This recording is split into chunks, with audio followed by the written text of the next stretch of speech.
We are so grateful to Prudential Financial for sponsoring the event of our 10th anniversary of Mothers Determined to Pray.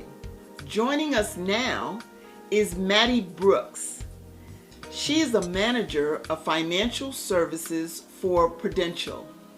She's also a financial planner. She's a praying mother. Please enjoy our conversation. We are grateful for Prudential being our sponsor for this event, and we're even more grateful that Maddie Brookes has agreed to participate today as a mom. And so, Maddie, thank you so much for joining us for this 10th year celebration. And you're so welcome. Thank you for having me. I'm very honored to even be a guest at this fabulous celebration. Thank you so much. Did you always know that you wanted to have children, Maddie? I did not think I was going to be a mom, and it wasn't something that I aspired to become at any point when I was in my early to late 20s. I was solely focused on my career. I was a career girl. I was living in New York City, the Big Apple and Wall Street and financial planning and all those wonderful things. So Wow. That's what I thought my life was going to be. And I met my husband on a blind date in California. And 2 years later, we were married. And then I became a mom. The minute that my first child was born and the doctor put him in my arms, I knew that I was destined to be a mother. And I've always been Mother Brookes ever since then. Oh, you know what? I just got chills because I felt that from your heart. Now, you have two sons, correct? Yes, I do. I have two, Nicholas and Okay. Christopher Brookes. And do you want to share their ages? Absolutely. 22 and 19. I was a late bloomer. What has been your proudest moment? I know there are many as a mom. If I had to narrow it down to one or two, I'll start with my oldest child first. Nicholas, he has been in love with basketball since he was 6 years old. He's 22 years old now and aspired to be in the NBA just like every other kid that grows up in New Jersey and plays basketball. Ran into some challenges and then came home and transferred to Rutgers University right here in New Brunswick. Spent the entire summer trying out, playing, bonding with the guys on the team. And then he was selected to be a walk-on at Rutgers University. He's there right now as we speak. I'm very proud of him because it showed that he could persevere through adversity.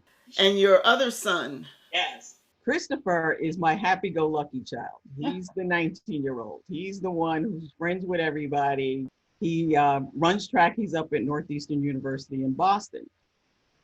And just before the COVID virus hit, he was supposed to run to be the vice president of their largest Black student organization at Northeastern.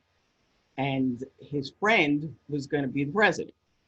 He was elected president by default, much to his dismay. About 2 weeks after that, we all went on lockdown and he had to come home to New Jersey. And then George Floyd incident happened. Yeah. Since that time, Christopher has become a beacon for change. He has meetings with the president of the university on ways that they can improve life for all Black students on campus. And it makes me proud because I never saw him being that person that would advocate for others. Wow. But it just goes to show you that they can be leaders and they can find their purpose. And he said, Mom, I know this is God. Yeah, that was powerful to hear what God is doing in their lives. Thinking back on when you first had your sons, what advice would you give to a new mom? I would tell a new mom to lead by example. I think as mothers, we don't realize the impact that we have on our children. I would tell a new mom to even though you may not be getting the reaction that you're hoping for by instilling values, my husband and I would always tell the boys before they left the house, remember two things. One, you're a child of God, and two, be a leader, not a follower. We would tell them that every single day, thinking that they weren't listening. But as I look forward, I think they were. So if I were having a conversation with a new mom, I would tell her that, but I would also share with her that it's really important to teach them how to be financially responsible from the time that they're little. Show them how to save, show them how to, put some of their birthday money away. These are value systems that are very, very important for our young people, in my opinion. There's a silver lining in every situation. So us being on lockdown with this virus and forced to live under the same roof for several months gave me an opportunity to really talk to my kids, because normally I would be out doing seminars and workshops and things like that. So us being in the house, it gave me an opportunity to do so. And my oldest son wanted a new car because he had never owned his own car. Okay. So what I did was I said, you know what, we're going to institute a matching program. So he had to leave the money in his savings account for 6 months. We bought the car. He's very happy with his car. He loves his car. But something really wonderful happened during that entire process. When the money was gone from his savings account to pay for the car, he felt a sense of loss, because when he looked at his phone, it didn't have the money in his account anymore. So ever since then, and it's been 4 or 5 months now, he's all about replenishing that savings account. Wow. So now my younger one was always better with money, but now he's very interested in investing. So I'm having conversations with him about that. So it goes to show you it's never too late to start talking to your children about finances. I thank you for sharing that, because this is the time to see what God has for our families and our relationships with our children. And that's just great advice. Black families in particular, how important do you think, Maddie, it is for us to leave a financial legacy? I think it's extremely important. It's we need to recognize the power that we have as a people. Even though we only represent about 14 or 15% of the population in this country, we spend annually over $1.2 trillion on merchandise, consumer goods. That's a lot of power. That's a whole lot of power. How we spend as moms and dads is going to dictate how our children are going to spend. Okay. So leaving a legacy is important, because it doesn't mean that you have to be a millionaire in order to do that. What you need to do is to sit down with someone who can draw a roadmap for you as to how to accomplish that goal.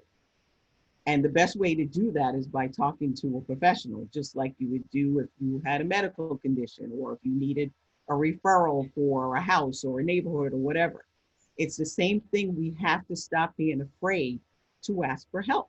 I hope and pray that those listening to this will really take advantage of, if they don't have things in place. I know you've spoken to us before. It's never too late. It's never too late. So I want to end with the question, tell us how the power of prayer sustained you in raising your children. When my husband and I had our children, unfortunately, our parents were not with us. My mom had contracted Alzheimer's disease. It's still a little emotional for me. And I didn't have that external support system to go to for advice like most people have. So I always say God, Kenny Brookes, and Maddie Brookes raised our children, because I would literally, whenever I had a challenge or wasn't sure about something, I would have these long talks with God and just ask for his guidance, because it's how and the way I wanted to raise our children. So the prayer, the power of prayer, and knowing that I could go to my quiet place and just ask God to guide me in the right direction was, I believe, the reason why my children are the men that they are today.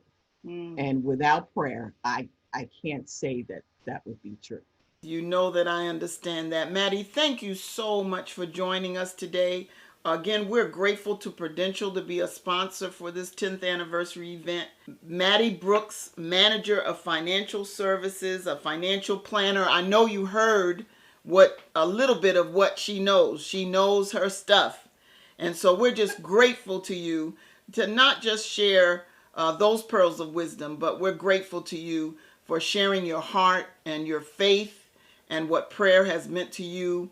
We want to let you know that we will be praying for you and your entire family, your husband and your 2 sons as they continue on. And when I say that, I mean that. We will be praying for them. God bless you, and thank you so much for joining us today. My pleasure. My pleasure. God bless you.